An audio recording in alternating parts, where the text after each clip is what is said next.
Hi guys, it's Lynette and I am so excited about today's recipe. I've been seeing banana pudding cookies everywhere, so of course I had to come up with a recipe.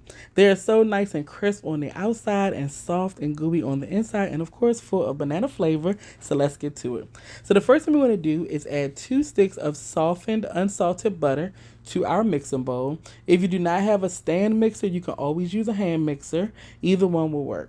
So I just let my butter sit out for a couple of hours, or if you want, you can pop it in the microwave about 10 seconds. So our butter is in our bowl. Next, we're going to add in 1/2 cup of granulated sugar, and then we're going to add in 1/2 cup of brown sugar. So once our butter and both sugars are in our bowl, we're going to go ahead and mix everything together on medium to medium high until our mixture is nice and light and fluffy. So this process usually takes about 2 to 3 minutes, and you'll notice how everything looks. And I'm going to show you a little bit closer once I stop my mixer.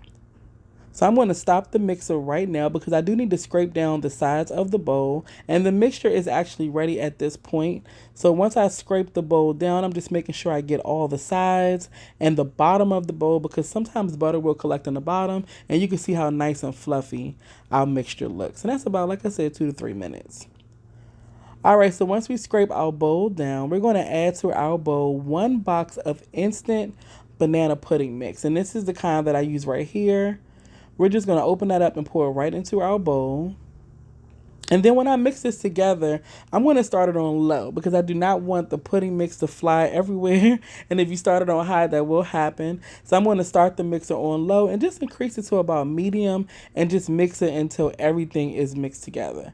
So this is looking good. This took about maybe 30 seconds. All right, so we're going to stop our mixer. I'm going to add in 2 large eggs, and then we're also going to add in 1 teaspoon of vanilla extract.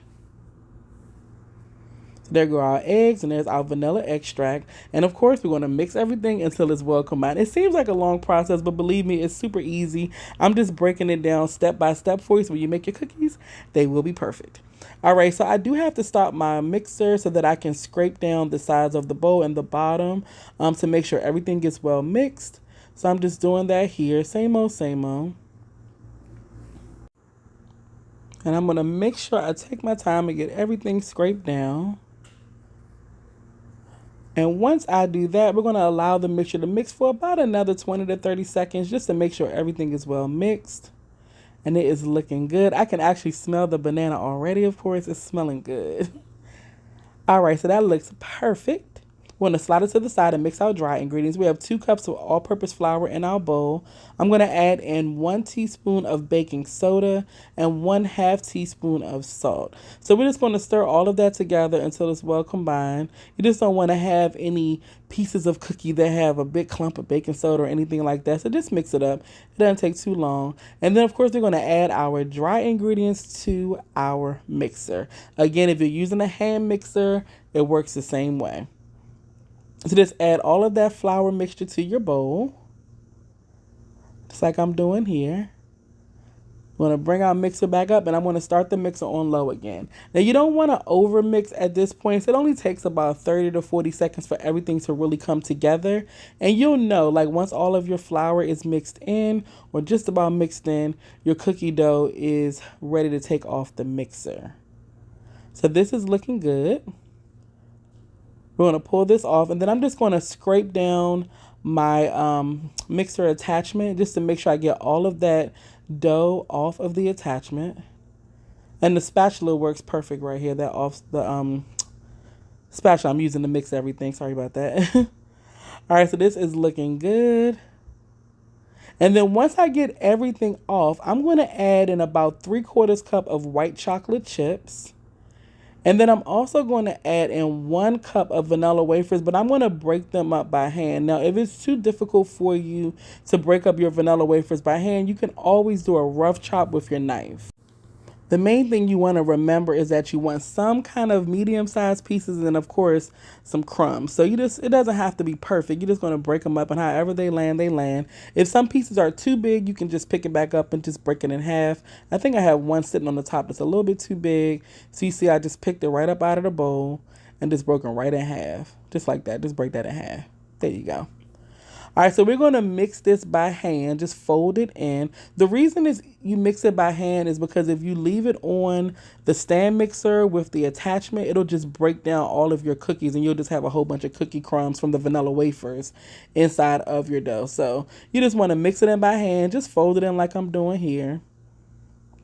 And once it's folded into your liking, it's good to go. Don't stress yourself.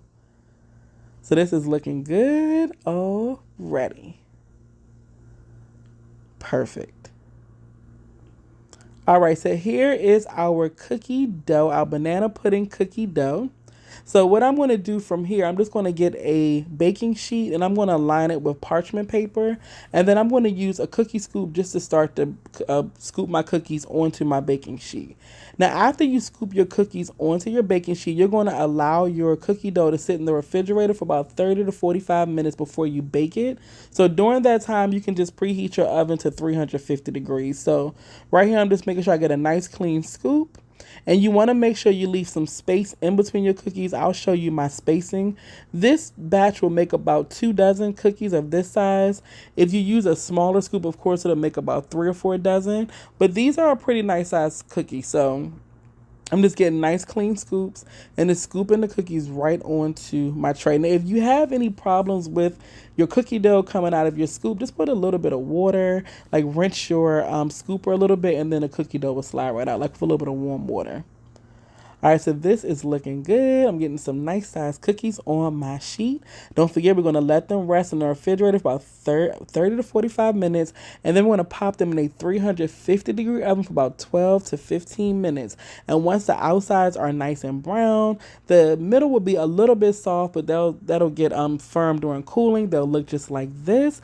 Look how good they look. They're nice and thick, nice and soft, nice and crisp on the outside. You do have to let them cool, though, because if you try to pick them up now, they'll fall apart. They're soft. So what I like to do, just for a little decoration, I like to sprinkle some crushed vanilla wafers right on top while they're warm and they're still cooling. So again, I'm just putting them right in my hand and just crushing them with my hand, just like I did when I was adding the cookies to the cookie dough. And I'm just have some big pieces, some small pieces, and just putting them all over the top of the cookies. Now I'm going to let the cookies continue to cool. They took about 30 minutes to cool completely where I can pick them up without them breaking. And of course, when they were ready, I have to give the cookies a try. Y'all look at these cookies. It smells like warm banana bread in my kitchen. Oh my God, the cookies look so good. And I'm going to sample one just for you. Y'all, oh my goodness. They are so good. They are so good.